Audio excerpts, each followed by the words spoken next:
This morning, I chaired a meeting of the Government's Emergency Committee, Cobra, covering the ongoing investigation in Amesbury. I've been separately briefed by the security services and by counter-terrorism police.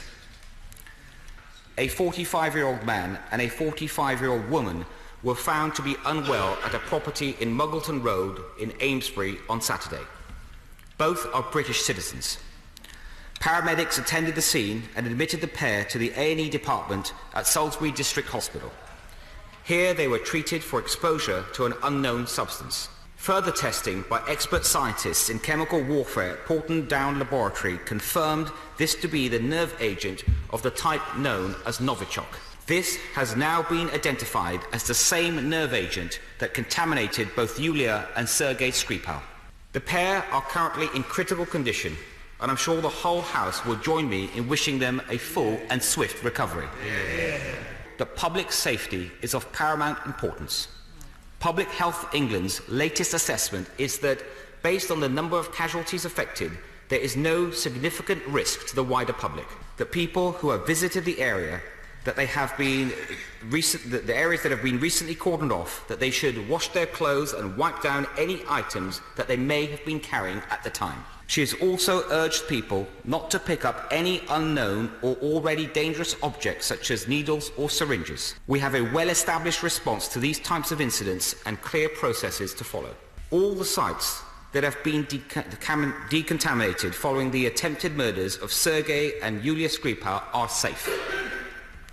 All sites which have been reopened have undergone rigorous testing, and any items that may have harboured any residual amounts of the agent were safely removed for disposal. And there is no evidence that either the man or the woman in hospital visited any of the places that were visited by the Skripals.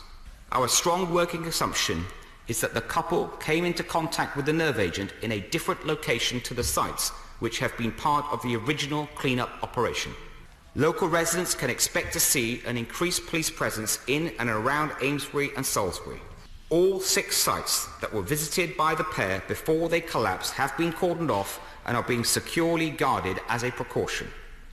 An investigation has started to work out how these 2 individuals came into contact with the nerve agent. Obviously, this incident will invoke memories of the reckless attempted murder attempts of Sergei and Yulia Skripal earlier this year. And I know that many of you will question whether this incident is linked to that one. That is clearly the main line of inquiry. However, we must not jump to conclusions, and we must give the police the space and the time to carry out their investigations. The use of chemical weapons anywhere is barbaric and inhumane. The decision taken by the Russian government to deploy these in Salisbury on March the 4th was reckless and callous. There is no plausible alternative explanation to the events in March other than the Russian state was responsible.